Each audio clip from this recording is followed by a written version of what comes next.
Itu. Kalau secara pribadi Jero sendiri reinkarnasi Sira Jero. Nggak percaya mereka, masa nggak percaya, pegang bahu saya, dia pegang bahu saya lawan doa. Entarnya Pak Jero pinggir-pinggir mobil itu turun muntah-muntah semua. Nggak berani ngawi-ngawi ya. Kalau ngawi-ngawi, banyak orang kadang-kadang saya lihat terang, sholat udah. Banyak orang yang menyalahkan, berani. Dia belum kena hukum karma. Ketika ya memang secara logika saja, ketika kita mengada-ngada jadi betara, apakah betara nggak marah? Oh lagi dia, Mas, saya bilang jangan, Mas nggak ada apa-apanya itu. Lagi dia, Mas jangan sampai saya marah loh. Saya tahu kamu itu nggak isi apa-apanya dalam, kamu jangan pura-pura depan saya. Selamat sore Tribuners, bertemu lagi dengan saya Nagung Sri Kusniarti dalam program Bali Skala Niskala. Kali ini kita kedatangan tamu yang sangat spesial, luar biasa. Beliau adalah Jero Bima Ismaya Jaya. Seperti apa obrolan kita hari ini? Sebelum itu izinkan saya menghaturkan pangastungkara panganjali umat kepada Ida Sang Hyang Widiwasa, karena berkat beliaulah kita berada di sini. Inge Jero. Om Swastiastu. Om Swastiastu. Kenapa gak tera Jero? Astungkara. Terima kasih sudah ke Tribun Bali lagi. Jangan bosan-bosan mereka nge. Ya siap. Asal diundang terus pasti. Ampun kan lama. Nge, tak kenapa. Lambat waktunya harus sibuk. Mungkin Jero teman-teman Tribuners kan ingin tahu nih, kayaknya Jero juga sudah terkenal nih di Bali mungkin ya. Tapi teman-teman ingin tahu nih kenapa nama Jero bisa menjadi Jero Bima Ismaya Jaya. Silakan Jero. Ya terima kasih Niki Bugong. Kalau nama Jero Bima itu sebenarnya Jero Bima saya tambahin Ismaya Jaya. Saya tiang Bowinten itu di tahun 2011 ya. Di Winten sebagai juru mangku tapakan. Kenapa saya di Winten? Karena sering kemasukan itu kalau orang kerawahan itu trans. Sering begitu masuk dewa itu akhirnya dimintalah sama tapaan saya untuk dibersihkan di Winten biar bersih lah ide masuk gitu. Itu terjadi kenapa pakai nama Bima juga itu 2005 ya, ketika 2005 yang sembahyang ke Pura Melanting. Saat itu ada ketinggalan lah pejati di parkir mobil. Jarak dari atas Melanting ke parkir itu jauh lumayan di tempatnya Ratunia. Nah tiang disuruh ngambil, saya cepat ngambil, langsung balik. Karena saya lari, kayak terbang saya ngambil, cepat sekali. Nah itulah tapaan Ratu Betari Niang mengatakan, ini cocok bang dari Bima. Saya dipanggil Bima. Hari ketika saya di Winten dibersihkan itu, pakailah gelar Bima itu, jadi rumahku Bima gitu. Akhirnya saya tambahin sekarang dengan zaman sebenarnya saya udah ngayah di Pura ini sebelum masuk Ormas 2012. Cuman yang muncul nama dulu di Ormas itu Ketut Ismaya, jadi bukan Jero Bimanya. Iya, betul. Cuman saya sudah ngayah di Pura-Pura, sudah ngayah. Sebelumnya sudah ngayah di Pura-Pura. Paling sering dulu Pura Cari Narmada yang di Tanah Kilap gitu. Tanah Kilap dulu nge? Ya, itu. Ya, berarti belum lama lah Jero Mawinten ya, tapi sudah lama ngayahnya. 2011. Tapi sudah lama juga. Lama itu. Udah lama ini berapa tahun? 11 tahun. 11 sampai 12 tahun. Sekarang 2004 13 tahun. Berarti selama Jero akhirnya Mawinten itu napi mantan kegiatannya Jero? Ya selama akhirnya ketika saya habis di Winten memang saya lakonnya saya seneng ngayah ke Pura, saya sering di Pura, saya bersih-bersih, kadang disuruh ngutus pasodalan, ngutus mendak Betara Tirta itu. Nyapu lah di Pura, ngetisin di Pura-Pura gitu. Itu kegiatan yang rutin di awal. Nah, kenapa bisa terjadi saya akhirnya mau? Karena itu ketika masuk trans kerauhan itu, itulah yang membuat saya mau. Sebelumnya nggak percaya begitu-begitu. Itu tahyul udah. Sebelumnya ada pikiran seperti itu, Iya. Terus ada nggak pengalaman yang menarik yang sebelum Jero kerauhan itu, mungkin Sira mantan yang kerauhan yang Jero pernah tahu? Yang awalnya itu 2009. Saya bangun tidur, tahu-tahu gimana saya melihat banyak roh di atas kepala. Lalu itu masuk ke badan. Masuk ke badan. Melihat langsung ya? Lihat langsung nih. Kayak gimana ghost film hantu gitu. Terbang. Masuklah salah satu. Beliau masuk, megang badan saya itu dari pagi sampai sore. Bahasa keluar yang masuknya adalah roh Cina saya pertamanya. Saya nggak boleh bohong ya, ini demi Ida Sang Hyang Widiwasa, demi Betara-Betari, demi leluhur. Siapapun yang mendengar kalau memang saya bohong, saya sengkalang. Saya nggak berani kalau cerita spiritual harus kita bicara jujur. Karena banyak orang kadang-kadang memanfaatkan spiritual itu hal-hal yang tidak benar, melebih-lebihkan. Inilah yang membuat cacat spiritual itu. Jadi itu yang saya akhirnya di situ mulai saya dituntun dan mulai sering trans itu masuk antren, sering. Kadang-kadang tempat sembahyang Pura mana langsung kerauhan, langsung kerauhan, nggak bisa nahan dulu. Ya. Berproses itu ngobrol sama orang bisa kerauhan gitu. Beliau terdun. Akhirnya berjalan waktu lama kelamaan ya setelah saya juga dibersihin bisalah ngontrol sehingga beliau tidak bisa perlu terdun ke apapun, hanya krut itu terdunnya udah rasa aja kita udah tahu. Sehingga mulai dituntun saya oleh NIS untuk lakon spiritual itu. Yang awalnya saya nggak percaya kalau ada orang kerauhan, orang trans itu saya nggak percaya. Sampai bilang, melancar sekan saja sakti gitu. Itu bahasa dulu. Dan saya senang makan daging sapi dulu. Soto sapi itu paling seneng. Mangkinten. Akhirnya ketika masuk beliau 2009 itu, saya pas makan bakso, saya muntah. Ya. Muntah. Akhirnya saya makan lagi, saya muntah. Beliau bilang nggak boleh. Saya pengkong masih. Masa nggak mau makan soto lagi saya muntah. Sampai harus cari kelapa itu. Nah semenjak itu saya kadang-kadang bingung membedakan mana sapi, mana ayam gitu. Kalau daging sosis itu bingung nih asal makan, ternyata saya muntah. Akhirnya sekarang kalau membedakan tanpa nyentuh, kalau orang spiritual tanpa nyentuh tahu ada strum, ada getaran. Oh ini sapi nih nggak boleh. Saya tutup dah mata saya. Boleh dites saya, kalau saya gagal saya bayar dah 200.000, 500.000 saya siap. Saya tutup mata.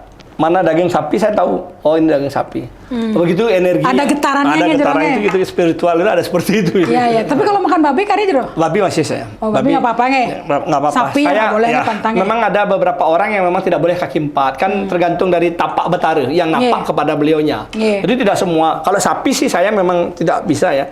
Daging sapi, kaki empat kambing, babi itu masih boleh saya. Tiang selalu bilang kalau saya nggak boleh bukan dari orang saya ngasih tahu.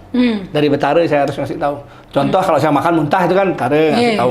Artinya ketika saya makan pusing kepala saya, itu betara nggak kasih saya tahu, itu nggak berani saya. Tapi kalau masih makan enak, saya makan. Terus setelah itu untuk netralisirnya minum bungka nyo gading misalnya? Ya kalau sudah muntah ya bungka do gading, beliau masuk, beliau mantrain langsung gitu, beliau mantrain, udah diminum, saya minum, udah bisa netral. Kalau itu muntahnya banyak sekali. Berarti mungkin yang jero iringin sih roh? Tiang senengin ide betara, saya dari Dewa Cina, ada dewa-dewa Cina, termasuk ada kalau ide betara Ratu Gede Sakti Mas Caling, Ratu Ayu, Ratu Niang, itu ya Ratu Niang, Bekanyang Ratu Kidul, Pandela Selatan, itu yang berarti jerongnya? Yang nuntun saya ya. Tiang begini, kalau saya itu nggak napak, saya nggak berani. Iya betul. Contoh, saya punya teman nih, ada cerita. Teman dia setiap sembahyang ke pura mana diambil munut pejatinya, pejati linggihnya dilinggihkan. Berarti sudah dibawa katanya, ditaruh di rumahnya. Sehingga di rumahnya itu bisa ada 40 pejati betara, ditulisin betara. Di mana dia tangkil. Itu dia dipakai. Kalau saya enggak. Kalau cara saya adalah bagaimana ketika ide betara napak saya. Dun berani baru saya pasang. Kalau secara logika begini. Saya kenal Pak Jokowi. Saya tahu Pak Jokowi. Saya pasang fotonya Pak Jokowi. Pak Jokowi tahu saya nggak? Kan nggak tahu. Kecuali kalau saya punya kontaknya Pak Jokowi, berani saya pasang fotonya. Kan gitu harusnya. Kalau berani saya pasang, berarti saya kenal. Kalau ini asal pasang, beliaunya nggak kenal, nggak nyambung juga energinya. Biar kita puja beliau, kalau beliaunya nggak mau connect sama kita, ya percuma. Muja beliau banyak-banyak, tapi kosong. Karena saya lihat, oh ini kosong, nggak ada para dewanya. Padahal banyak yang dipuja ya, tapi nggak ada siapa yang di situ. Gitu. Spiritual itu, kalau saya harus seperti itu, melakukan spiritual. Iya, biasanya kan orang yang seperti itu orang pilihan dan biasanya mendapatkan tugas. Tapi yang tugas yang Jero dapatkan Jero? Ya kalau membantu umat biasanya ada juga yang gimana gitu. Akhirnya saya telah betul-betul ini ya dituntun oleh spiritual itu sendiri. Semua badan manusia mempunyai energi yang dibawa dari kelahiran masa lalu. Reinkarnasinya dia mempunyai kekuatan. Sehingga ketika dia lahir lagi, kekuatan itu masih tetap melekat sama dia tanpa diketahui, tanpa disadari, itu membangkitkan kekuatan yang ada dalam diri. Ada juga yang memang mencari kekuatan itu untuk bangkit gitu. Seperti belajar spiritual ini. Kalau kita dapat wahyu ini kan berbeda. Wahyu itu datang, beliau yang memilih kita. Wahyu itu. Kalau belajar sastra untuk ngapalang mantra itu, saya nggak pernah hafal mantra. Saya nggak pernah menghafal mantra. Belajar dari guru saya nggak pernah. Saya belajar dari beliau lah napak. Mungkin kalau orang itu tapakan ya seperti itulah napak. Kalau saya ngobati orang, saya nggak nyentuh kadang-kadang ngobati. Saya pakai air, apa rasanya, sampai orang itu muntah-muntah gitu. Jadi tanpa sentuhan energi itu yang kita, oh ini memang negatif, kita tahu negatif. Positif itu tahu, oh ini dari memang negatifnya kita berani ngambil. Kalau kita lihat ini orang sakit nih, tapi ketika kita cek nggak ada negatifnya, medis ini. Obat medis, jungklang-jungkling saya ngobatin orang ini medis, ya nggak akan sembuh orangnya, karena orang itu sakit memang betul-betul medis gitu. Jadi tugasnya Jero adalah membantu masyarakatnya istilahnya. Tetapi tidak publish ya. Selama ini orang nggak tahu saya, cuman kadang ada beberapa orang yang datang ke rumah untuk berobat, ya saya harus ladeni. Kalau memang itu orang datang, ya sebisa saya. Dari mulut ke mulut lah istilahnya. Cuman orang lebih banyak taunya saya ketua yayasan. Gitu. Masih bergerak di bidang sosial. Bidang sosial gitu. Ya. Terus apa namanya, kan Jero juga katanya itu tadi yang dikatakan memanggil roh reinkarnasi, karena seperti kita ketahui energi kan memang kekal ya.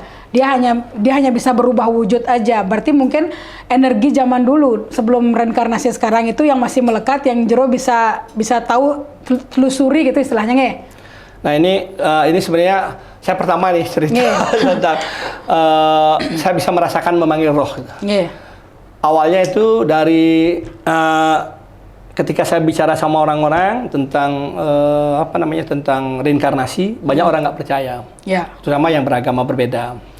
Saya ceritakan, saya bilang kenapa kalau nggak percaya reinkarnasi, kenapa ada anak beragama lain, contohlah agama Islam, Kristen yang tidak percaya, yang percaya sudahlah, tidak percaya, ketika dia lahir hidupnya satu menderita, yang satu bahagia. Satunya ditinggal orang tuanya, hidup di kolong jembatan, hidupnya susah. Yang satunya bahagia, ada orang tuanya. Kenapa Tuhan kita membuat mereka harus menderita ketika baru lahir? Apa dosa anak ini? Kan dia baru lahir, masa punya dosa? Kenapa dia harus dibuat menderita? Kenapa harus dia ditinggalkan? Kadang mohon maaf sekali bukan maksud apa, karena ada yang kekurangan tubuhnya. Ya itu pasti akibat masa lalu dia yang mempunyai karma, sehingga ketika dia lahir tidak sempurna. Dan ketika dia lahir membawa bekal karma itu. Nah, ketika saya cerita begitu belum yakin ya, akhirnya saya coba nih dengan mantra yang beliau kasih, saya nggak tahu lah beliau yang mana. Saya kumpulin berapa orang, saya tanya siapa yang pernah hidup di zaman kerajaan Majapahit, siapa yang pernah menjadi panglima. Ada orang yang agama berbeda, sampai gemeter dia. Itu ada video saya dulu, saya dulu sampai gemeter. Dan ada beberapa juga yang trans kemasukan itu. Nah, setelah itu saya kembalikan lagi ke norma, baru saya diskusi.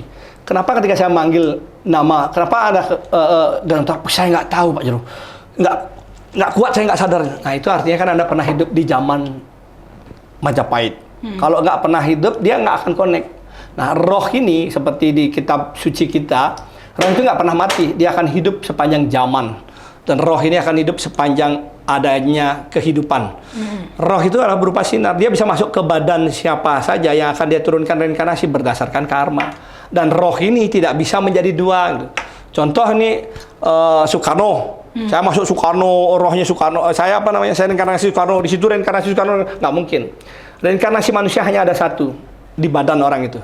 Tetapi kekuatan beliau bisa ada di mana-mana, percikan sinarnya. Bisa trans, itu betar banyak. Ya, karena percikan beliau, kekuatan beliau yang memercik, disitulah beliau hadir. Tetapi untuk menyatu beliau betul-betul menjadi dirinya reinkarnasi kehidupan, nggak mungkin.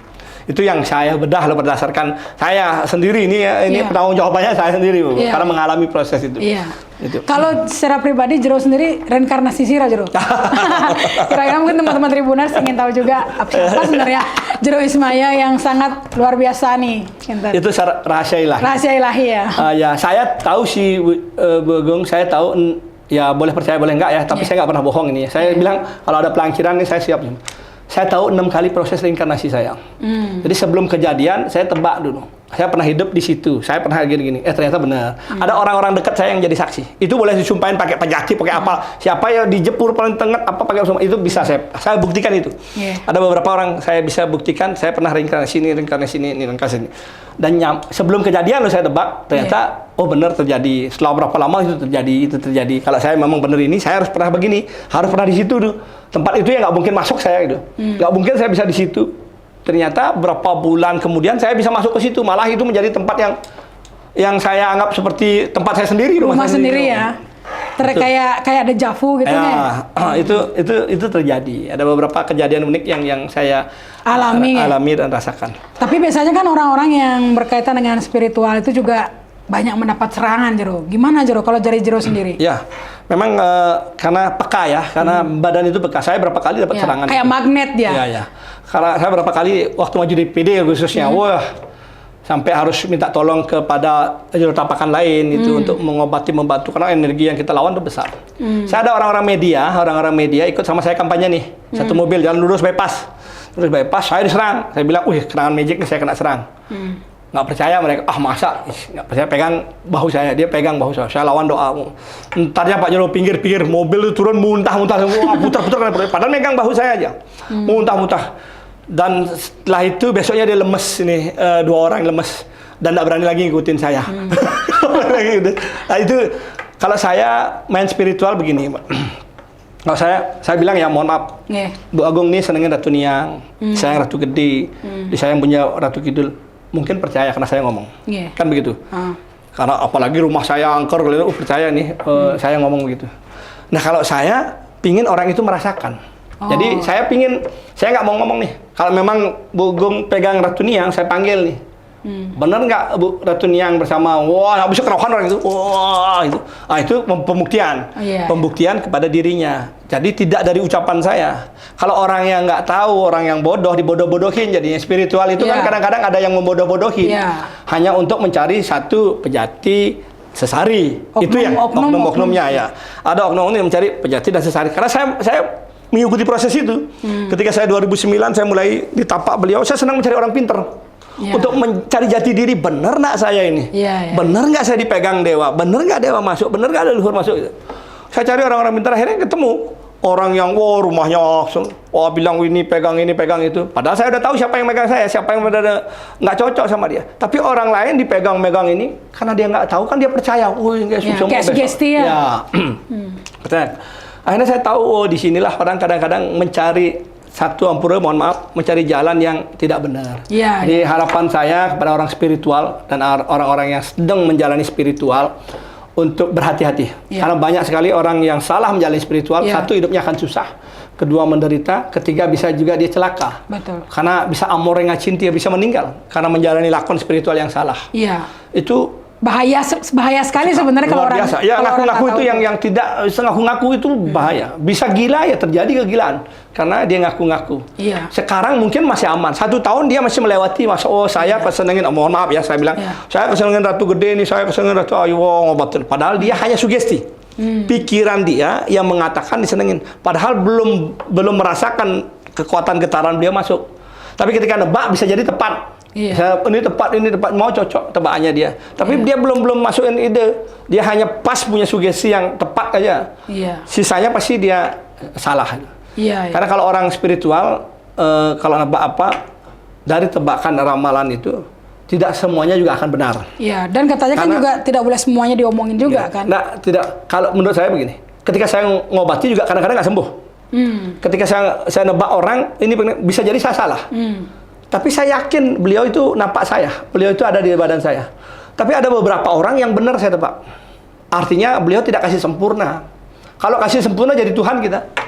Karena kita memiliki segalanya kesempurnaan. Akan diajung, sengaja dibuat salah. Biar apa? Kita diuji lagi kesetiaan kita kepada beliau. Percaya nggak beliau kepada kita? Beliau nggak akan ngasih lebih kita untuk luar biasa. Ini akan begini benar, kadang-kadang belum tentu benar. Tetapi beliau benar dipegang oleh Ida Betari kalau kita kan percaya dengan itu. Nah, dan kekuatan Taksu Tanah Bali itu luar biasa. Saya sendiri merasakan karena saya keliling senang sembahyang. Saya karena siwa Buddha. Jadi saya melakoni siwa dan Buddha. Di samping ibu saya orang Buddha. Saya di rumah di gedung suci saya ada Pelinggih Ratu Ayu, ada Dewa Siwa, ada Buddha, ada para dewa-dewa Buddha, Siwa Buddha. Saya udah sembahyang ke Hong Kong, Cina untuk sembahyang aja. Ke Jakarta itu dulu sama istri dapat petunjuk. Hanya sembahyang, dan itu balik. Nggak ada ngapa-ngapain. Coba bayangin, dulu itu hanya sembahyang, itu balik. Ke Jakarta kemana nih kok? Sembahyang di petak 9 namanya, di Kuncup petak 9. Sembahyang. Kalau sembahyang Hindu ya lakonin juga ke pura-pura. Saya sampai naik ke Gunung Agung udah pernah saya naikin. Ke Lombok dapat ya sembahyang. Berarti banyak cerita yatra Jero ya lumayan lah. Bahkan sampai ke Cina tadi itu. Kalau Cina kemana Jero? Apa nama daerahnya itu 2016 saya ke Cina. Ada foto-foto bawa Rupang Dewa lagi. Saya berangkat 8 orang dari Kuncup Tanah Kilap nih.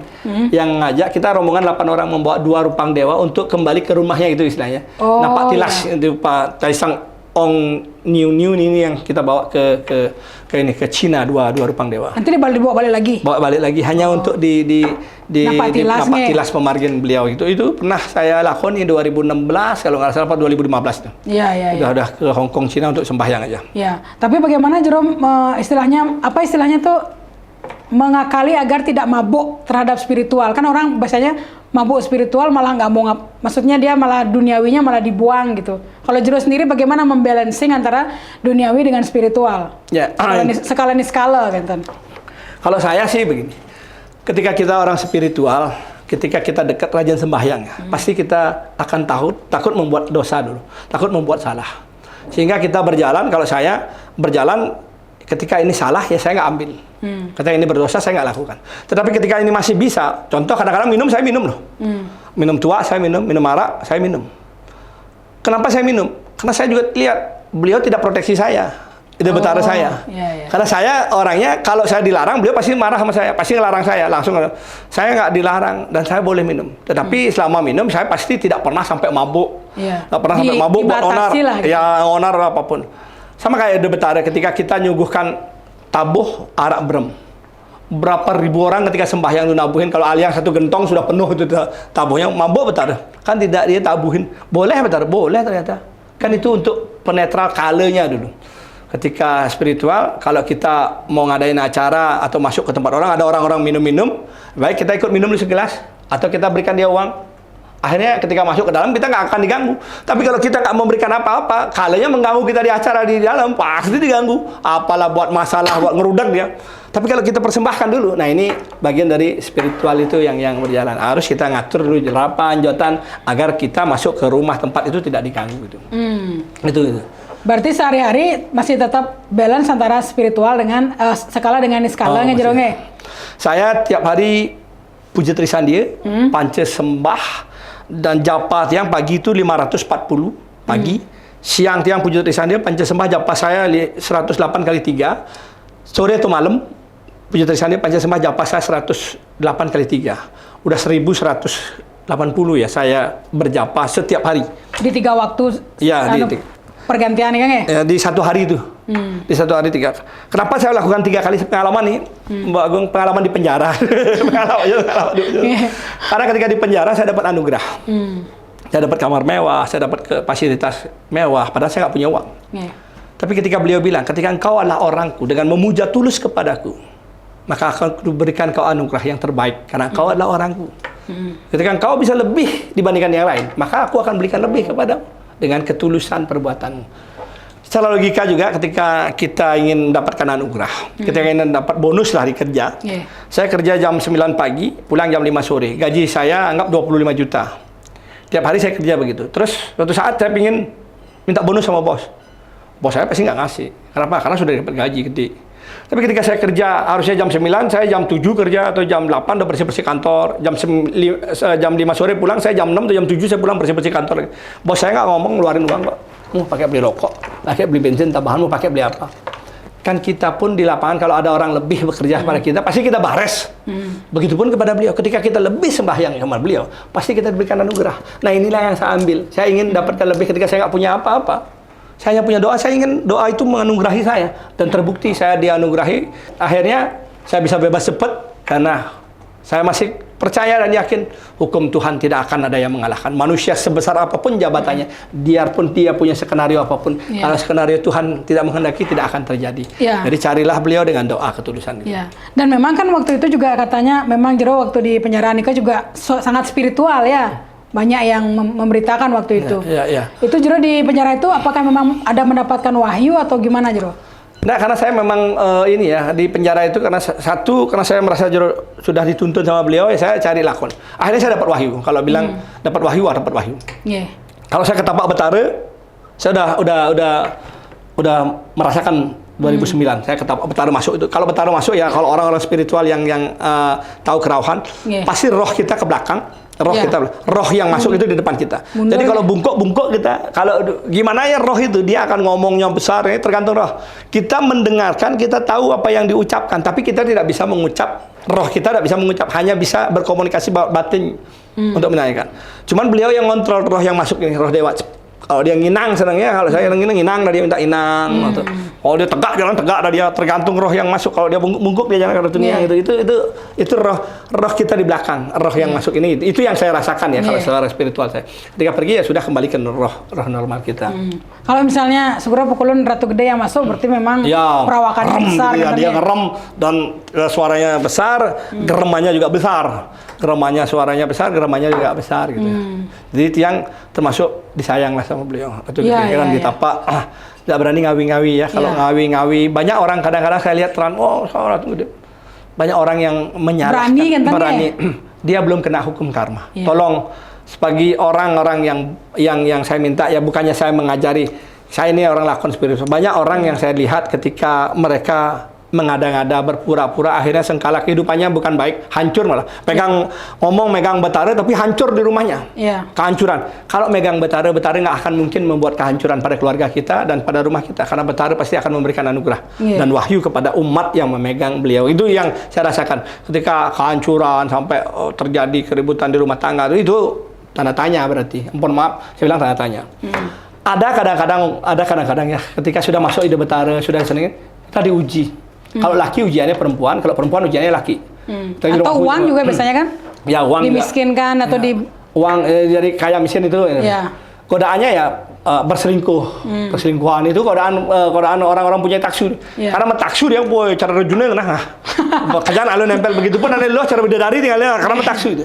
Jadi menjaga ketaksuan itu harus dijaga juga karena suatu saat bisa luntur. Ketika kita cemer cacat itu bisa luntur ketaksuannya kita gitu. Cinta ke istilahnya Karena memang kan di dalam Hindu juga dijelaskan tidak boleh pura-pura kerauhan. Itu dihukum 7 turunan katanya. Ketika ya memang secara logika saja ketika kita mengada-ngada jadi betara, apakah betara nggak marah? Apakah betara marah? Betara, apalagi melakukan hal-hal yang tidak.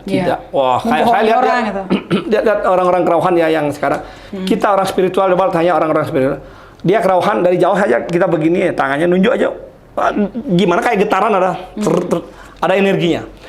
Video saya juga kalau ngelihat di video orang kerauhan itu, saya cukup begini kan tahu nih karena ada energi akan muncul. Oh ini bener kerauhan. Begini ini ada apa-apa, cek nggak ada kosong ini buat pura-pura kerauhan. Wah ini, ayo pura-pura itu. Kadang-kadang ada yang pura-pura seperti itu. Tapi memang ada juga yang benar gitu. Ini yang beda tipis nih. Orang kalau orang mata awam nggak bisa apa-apa, pasti bilang kerauhan. Karena sama proses gayanya. Caranya pun sama dengan cara orang kerauhan. Wah, begitu sama kayak orang kerauhan itu gimana? Dia niru gaya orang kerauhan karena dia mungkin sering lihat. Oh, ini kerauhan. Akhirnya menjadi ditiru, ngikutin gayanya udah gaya kerauhan persis banget kayak orang kerauhan. Tapi kalau orang spiritual tahu dia nggak kerauhan karena dia punya energi. Jadi jangan bohongin orang spiritual. Kalau orang spiritual akan tahu kamu bohong apa tidak. Saya pernah ngalamin nih. Ada orang spiritual Jawa datang ke rumah malam-malam. Ke rumah saya sedang doa, wow dia turun macan, wow. Ini saya nggak pernah berani bohong ya. Kalau saya bohong di sini podcast saya disengkalangi disangin dua sih. Jadi mohon kalau banyak orang membuli saya silakan, hukum karma akan kedap mana yang membuli. Tapi ini saya cerita kebenaran. Dia pura-pura jadi macan ketika saya doa, wow jadi macan. Saya tahu ini nggak kerauhan nih. Saya tahu nggak ada siapapun. Mas, tolong mas, jangan begitu. Oh lagi dia, mas, saya bilang jangan. Mas nggak ada apa-apanya itu. Lagi dia kan, mas jangan sampai saya marah loh. Saya tahu kamu itu nggak siapa apanya dalam. Kamu jangan pura-pura depan saya. Baru dia diam. Oh ya maaf maaf. Demi saya udah sih itu terjadi. Karena kita kalau orang spiritual itu tahu. Cuman kalau yang mau Bali saya gitu kan kasihan mentalnya down nanti. Kalau berapa orang kerauhan saya bisa ngecek yang mana kerauhan bener sama enggak itu. Yang sampai akhirnya dibuat malu. Lalu dibuat malu kan malu kasihan itu. Dirinya itu kalau kita permalukan dia kasihan. Karena kan ada kerauhan, kerasukan, terus apa lagi satu tuh? Yang istilahnya kayak kalau kata Gases itu dia cuma karena mentalnya aja. Gangguan mental. Iya, yang terganggu gitu. Jadi itu yang harus dibedakan. Karena katanya kalau kerauhan Betara sebentar katanya Jero. Tergantung. Enggak, saya gitu. Saya kerauhan Betara. Ketika ide Betara apa bisa lama. Tergantung apa tujuan Betara. Ketika aturan baos bisa jadi lama. Tapi karena saksi aja sebentar karena gitu, udah sebentar. Ngadak aja sebentar. Tapi kalau beliau nedunang raos itu bisa terjadi 15 menit, 20 menit bisa terjadi itu. Kalau ada, apalagi ada interaksi tanya jawab Iya. sama beliaunya itu terjadi. Saya merasakan itu dan saya berani jamin demi keturunan saya nggak ada pembohongan itu terjadi. Ada yang hanya sebentar ya sebentar. Kalau ide bentar hanya mau pesaksi. Kalau kadang-kadang saya di pura kalau gitu deh, oh berarti sebentar aja mau pesaksi bentar. Hadir gitu ya. Hadir ceritanya beliau ada bisa tahan. Iya, iya. Dan kalau yang apa namanya sugesti itu kadang-kadang ada yang sugesti. Ada juga yang ke rumah saya itu orangnya spiritual, tampangnya spiritual banget. Saya nggak berani ini. Kalau itu saya bilang kalau yang mau Bali nggak berani saya ngejar jatuh. Apalagi pelingsir itu. Oh dibilang, saya bilang apa dirasakan? Ya apa dirasakan? Oh begini, badan gimana? Dia saya merasa, berarti merasakan dewa itu hadir ya? Itu pancing. Oh iya ya, dewa itu hadir. Oh iya ya. Itu rasanya begitu. Ya bagus. Lebih baik nanti lebih dekat lagi berdoa. Saya bilang nggak berani saya mengejas itu nggak kerauhan. Karena itu sugesti. Dia menyugestikan, ini betara yang rauh. Oh betara yang rauh. Iya sugesti dia. Kalau orang kerauhan badannya dimasukin oleh roh, biar gitu. Itu kalau sugesti, jangan ini betara. Itu sugesti itu. Kayak yang Jiro bilang tadi, kalau misalnya kerauhan tuh roh kita ke belakang, roh kita di depan gitu ya. Ke belakang itu bukan hilang ya, di belakang badan kita. Ya Bu Engung sudah merasakan artinya kalau sudah bisa peka ini sudah merasakan ya. Dia ke belakang badan ini yang dimasukin gitu. Jadi seperti itu udah. Ya, kalau misalnya beliau kan biasanya ada tugas tuh. Kalau tugas yang harus Jiro lakukan untuk Bali itu ada nggak Jiro? Ada menarik nih pertanyaan. Saya pernah mengalami satu proses. Ketika ide betara itu terdun apa saya, kasih tahu saya, kamu harus tangkil ke pura Burbuaswah. Burbuaswah. Ya, Burbuaswah. Dan itu beliau pergi, kan masuk pagi, pergi. Saya tanya terus mana pura Burbuaswah, saya tanya saudara-saudara saya, Karangasem, ke Karangasem, tapi tinggian sama Lempuyang, waduh, jauh sekali ya. Udah nggak jadi saya bilang, nggak jadi, saya nggak jadi nih, nggak jadi saya karena jauhan dari Lempuyang, berat naiknya Medan. Besoknya datang lagi beliau, masuk lagi badan saya, beliau bilang, kamu kalau nggak berangkat dalam 3 hari kamu mati. Kaget saya, kenapa saya mati? Ya kamu akan mati. Kasih saya kenapa saya mati, saya ingin tahu alasan kenapa saya mati. Ini, kamu harus ke sana, pokoknya kamu akan dapat jawaban sana. 3 hari waktumu. Takut juga saya ternyata. Saya langsung siap-siap pagi itu, saya telepon saudara-saudara saya, telepon orang-orang saya di Karangasem untuk saya berangkat nemenin saya ke Pura Burbuaswah. Berangkatlah kita 10 orang nih masuk dari Karangasem. Ternyata 4 orang aja sampai bisa di atas. Jadi mangku kembar Pura Burbuaswah, luar Burbuaswah itu saya disaksi. Sampai di atas sembahyang saya. Yang 6 orang udah nggak bisa ngikutin, tumbang. Masuk istri saya itu naik sampai di atas sembahyang, habis sembahyang duduk, kok nggak ada apa ya? Balik saya ke Bali Bengongnya, baru Bali Bengong, merasa berat badan. Oh iya, beliau mau turun, langsung di depan saya diajang, terdunlah ide betara. Itu ada Pak. Beliau bilang, agak ceneng lensing ceneng mati yang. Karena itu petunjuk nisnya ya, saya nggak bohong. Ada lagi petunjuk saya yang ini, saya dapat petunjuk ketika saya ketangkep kasus saya yang kedua narkoba. Pagi ini juga datangnya beliau, istri saya sampai lekam. Saya disuruh pergi dari rumah. Saya pingin untuk KPU tanggal 22 Mei waktu itu. Saya disuruh pergi, cuman istri bilang pergi kemana? Anak-anak banyak, anak-anak sekolah dan pasar. Kalau pulang ke kampung kejauhan. Terus tidak apa-apa, dibilang akan polisi banyak datang, itu bahasa beliau. Rekaman ini ada rekaman tanggal 5 Mei direkam. Ya nggak ada tempat kita, nggak ada tempat untuk ini. Ya udah artinya nggak apa-apa. Udah nggak jadi akhirnya pergi. Ternyata ditangkaplah saya tanggal 15 Mei. Ketika ketangkap, ini rekaman ini boleh para penyidik di Polresta itu didengarkan sama istri saya, rekaman itu terjadi. Rekaman itu ada. Dan itu sudah petunjuk. Cuman istri bengkung, saya juga nggak bisa nolak karena ada anak-anak yang harus sekolah. Dan itu terjadi. Saya harus ditangkap.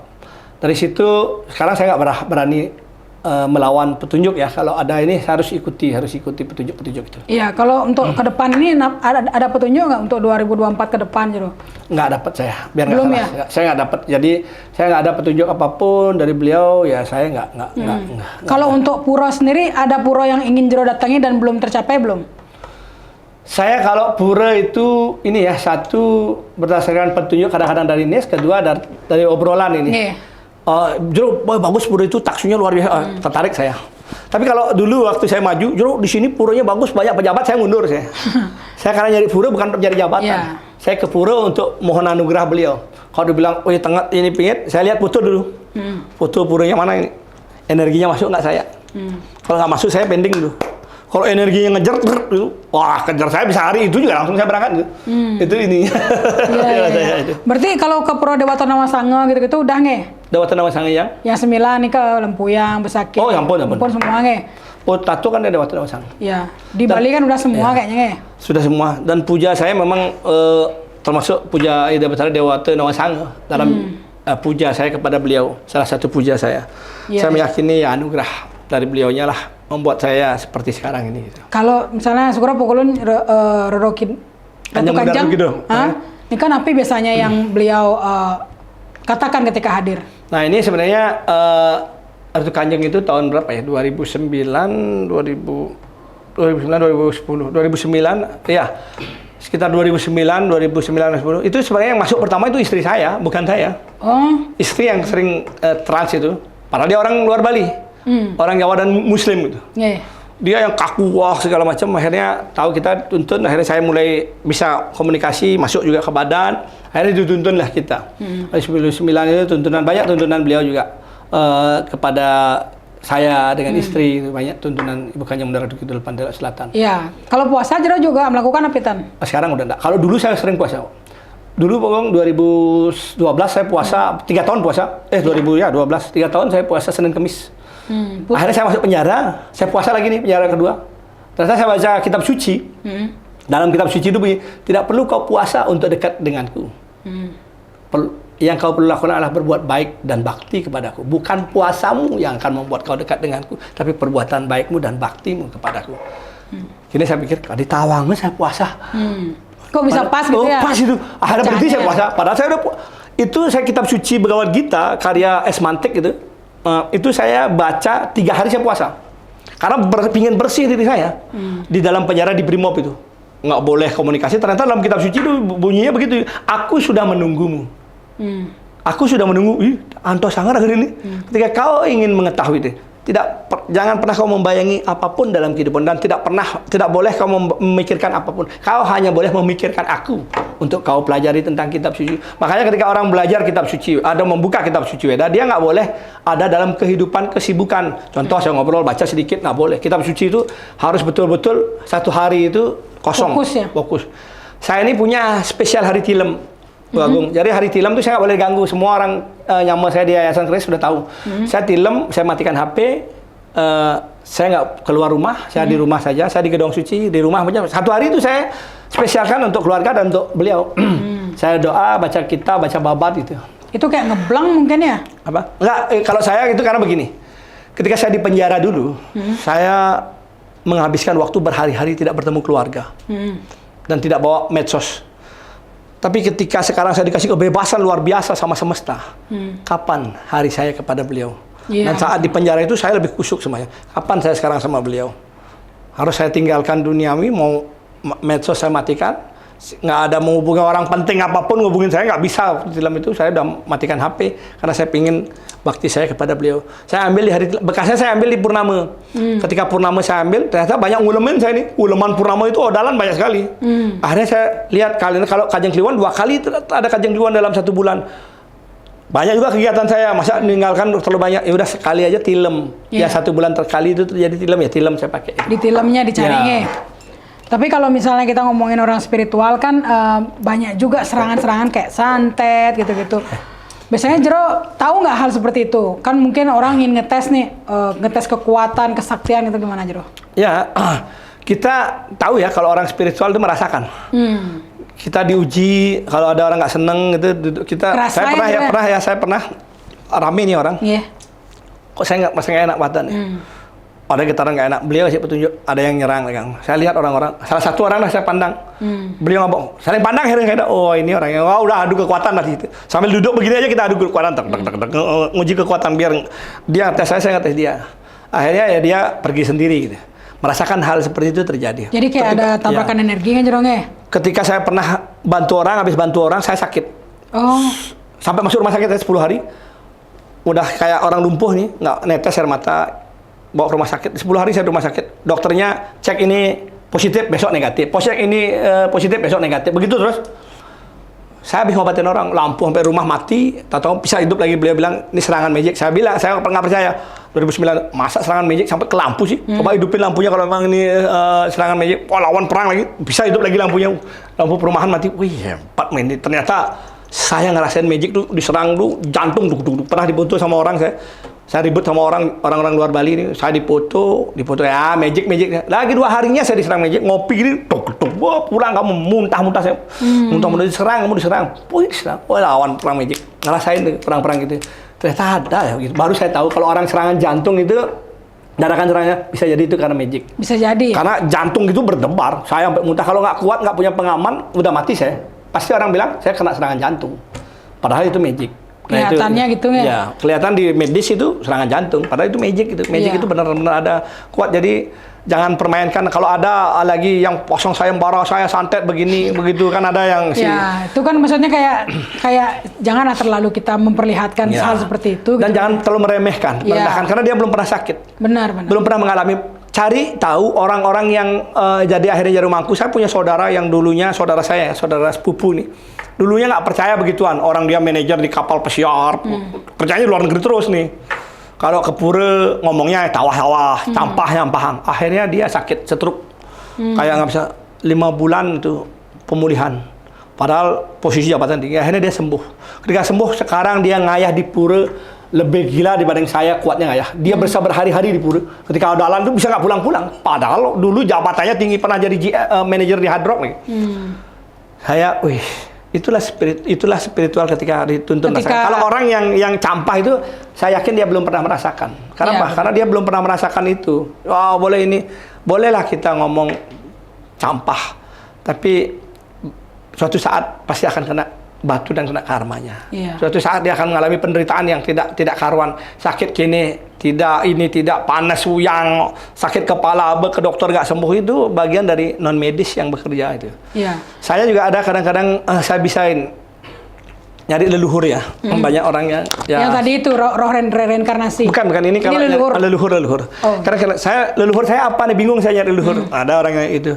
Saya leluhur saya apa, bingung saya. Ada orang pandai, ada orang fase, ada orang dalam gitu. Orang yang saya nggak tahu nih leluhur saya yang benar apa. Saya coba dengan teori saya pakai, saya menanyakan bisa nggak, beliau kasih petunjuk, saya coba ini. Contoh Bu Agung nih, leluhurnya nggak tahu contoh, nggak tahu. Saya buatlah tulisan, saya telah tulis di kertas atau di HP, saya ketik dulu. Saya buat 3 nama, karena saya udah rasain, ini getah dalam ini. Saya akan tulis, entah saya taruh di mana dalam itu. Ada fase, ada pandai, misalnya gitu. Ada dalam, di tengah-tengah. Saya suruh Bu pilih tangan saya satu, pegang. Orang bilang, ini kok dingin ya? Apa rasanya? Dingin? Terserah, saya nggak berani, saya tutup mata, nggak berani. Dia yang memilih, biar nggak ada kode kontak mata atau apapun. Dia milih. Akhirnya dia merasakan, di sini saya merasa nyaman. Ini nomor 2 ya, nomor 2 kan. Ini saya nyaman, benar ini. Udah, dia ngomong begitu, saya buka. Leluhur kamu ada di nomor 2, leluhur dalam. Secara otomatis kan saya nyambungkan energi. Artinya bukan saya nebak dulu, leluhur dalam. Saya kasih contoh seperti itu untuk mencari leluhur. Kadang-kadang kita, kalau saya pernah ke orang pinter, pejati, ini dia kupas dulu kita, dari mana, akhirnya dia, ini leluhurnya begini, padahal itu nggak benar. Leluhurnya kita yang nggak tahu kan, saja, manut saja, karena kita nggak tahu. Dibilang leluhur kita begini. Kalau cara saya pakai teori, harus dia merasakan gimana yang dia rasakan ya seperti itu. Di mana nyamannya ya? Ya, ini dia merasa, panas nih Pak Jero. Dia nggak pingin dipanas ini, ini dingin ini. Ya. Dia sendiri yang akan memilah. Saya udah punya jawaban. Ketika dia ngambil, sudah cocok, saya buka jawaban saya, cocok nggak? Cocok. Kalau belum cocok jawaban saya sama jawaban dia, udah saya bilang, jangan dulu, saya nggak tembus nih. Artinya saya nggak tembus nih. Saya nggak tembus. Saya nggak berani maksain harus cocok sama saya. Saya nggak tembus. Boleh sembahyang lagi. Nanti kapan lagi?